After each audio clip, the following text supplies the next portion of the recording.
Princess. Hi, good afternoon. Okay. Our first question is, what was your family background while growing up, and how do you think did it contribute to what you wanted to pursue? I'm a product of an OFW family, so that kind of background taught me to be um, down to earth, independent, and also study very, very, very hard. So there.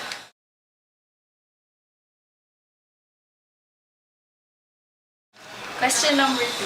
Who has influenced a positive change in your life, and what is the most important lesson you have learned? Hmm? Isa lang? Whose? There's a lot of people. When it comes to family, it's always my mom. And my dad, of course. Inspiration when I was studying. And then also, when it comes to work, I had mentors. I have different kinds of mentors. Especially in the field of psychology when I was already in HR. As an HR assistant, I was able to get into a company where Christian boss. So she taught me a lot about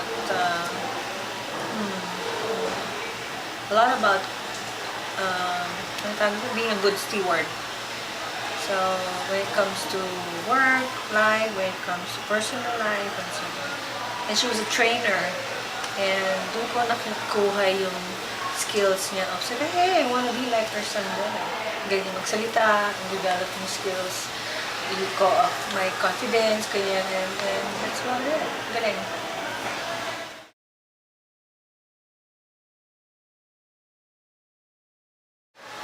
What are some of the struggles that you faced throughout your life, and how did you overcome them? I was an emo kid. I was very emotional because of the parental absence. I was going through a lot of emotional roller coaster because syempre pag malayo sa parents mo, naghanap ka ng love, diba? Source of tension, ganyan. And I really hung on to friends, good friends actually. I had relationships, left and right, but legal and illegal, and but it didn't give me much. So I became a Catholic charismatic, and I went into what you call this, a very spiritual life for the past 7 years. And then after that, masters na ako, and so on and so on. That kind of helped me get into order. And then from there, okay na.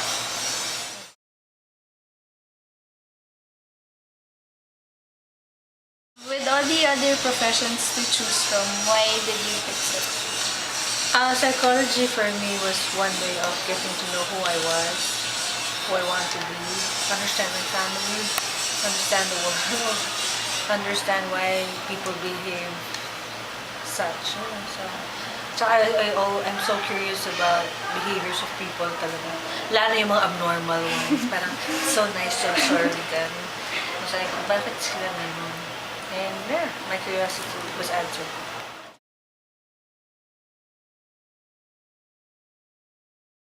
What were some events that made you pursue Masterons? If you're working in a school setting and if you want to be somewhere and do good, academics has always been a step up. And I have been hearing this from friends and family na mag-masters ka, talino ka naman, matyaga ka naman, and you don't know where you're going, but at least if you have masters, dagdag sweldo yan, mga ganyan na. And true enough, I was discovered with my talent siguro. And being in a school setup somehow geared my interest into industrial setting. Sabi nila doon yung pera. Like not necessarily it's there. So it turned out from that experience, kaka-masters ko and you're applying it from one company to another. I found interest in counseling, family counseling din. So, yun, ganda rin dynamics nun. So, sabi ko, yun lang, no? Money-wise. It's like, but at the end, sabi ko, having a masteral degree in industrial psychology and the other one in pastoral ministry with family counseling, it's really helping an organization work and helping a family to work better. So, sabi ko, parang organization din yung family, basic unit of society. So, okay siya. It's a good combination, actually. Now that I'm teaching, sobrang siya useful. Talaga. Full of knowledge.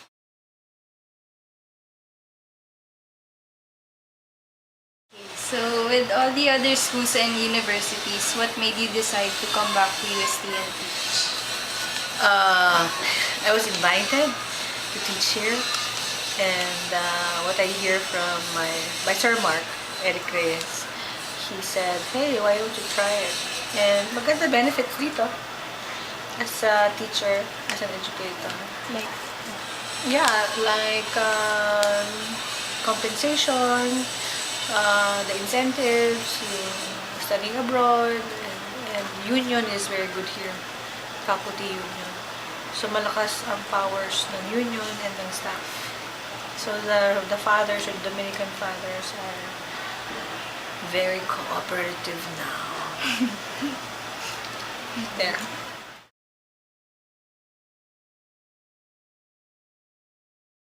what particular skills or practices are most essential to be effective in your profession? Oh, endless studying skills. Read, write, analyze, conceptualize, try to communicate things effectively in such a short time. Coming up with so many activities because kasi I'm not I can memorize the book fine, but the thing is when you deliver, presentation skills is always important. Kaya most of my classes are always like that, activities oriented kasi I'm very student oriented. The learning should come from the student, so it's faster. Kaya there are some students parang should just lecture and parang matapos na. That's why I'm very unconventional yung approach ko. Because it's faster that way if you learn through experience than just by the book.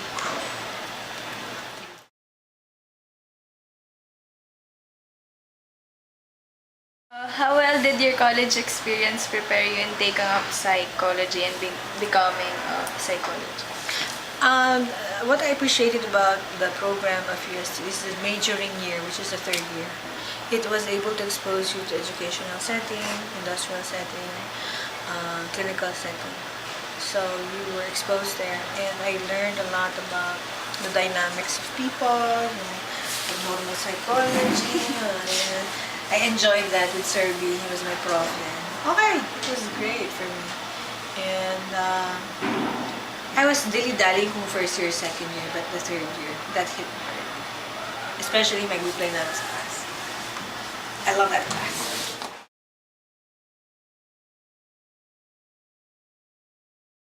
So, what are the different achievements that you have accomplished in your life so far? Wow! 2 masters. Master of Arts and Master of Science. I'm an artist and I'm a scientist. Galing. And also,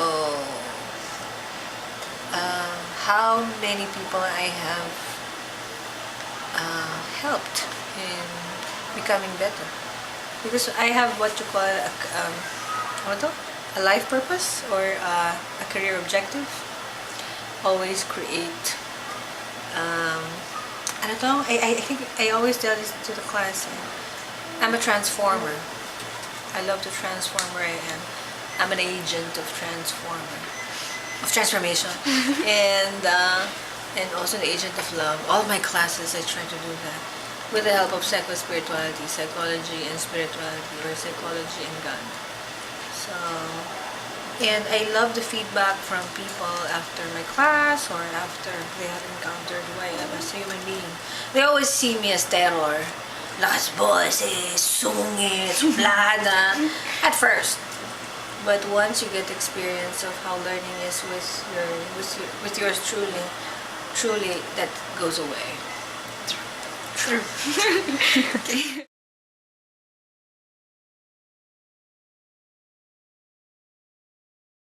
What abilities or personal qualities do you believe contributed most to your success in this field? Which What what? abilities or personal qualities do you believe contributed most to your success, which we can emulate in the future? Ano, yung pagiging... Ang maganda kasi sa isang sumasya na nakita ko is down to earth eh. Walang yabang. Yan yun. Isa yun, importante yun. Tsaka kusa yung kusa kang tutulong, kusa kang gagawa ng paraan. Magaling ka dumiskarte sa mga buhay-buhay at bagay-bagay.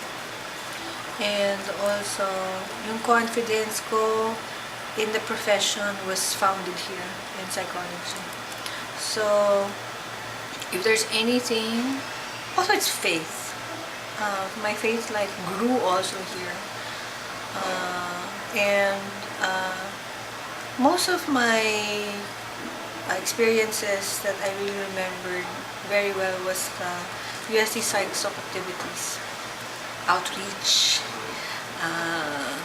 being an officer outside of the class. I ran for council, I lost mga ganyan. Parang the classroom is just a small part of the life of a college student. But ang pinakamaganda dyan is when you apply all of these things outside. If you're joining a student organization or a college organization or university organization, lumalakas yung mundo mo eh. Ganun.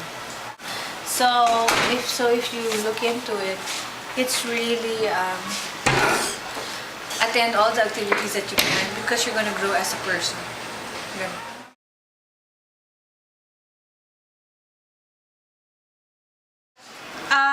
Hello sa Mashon community.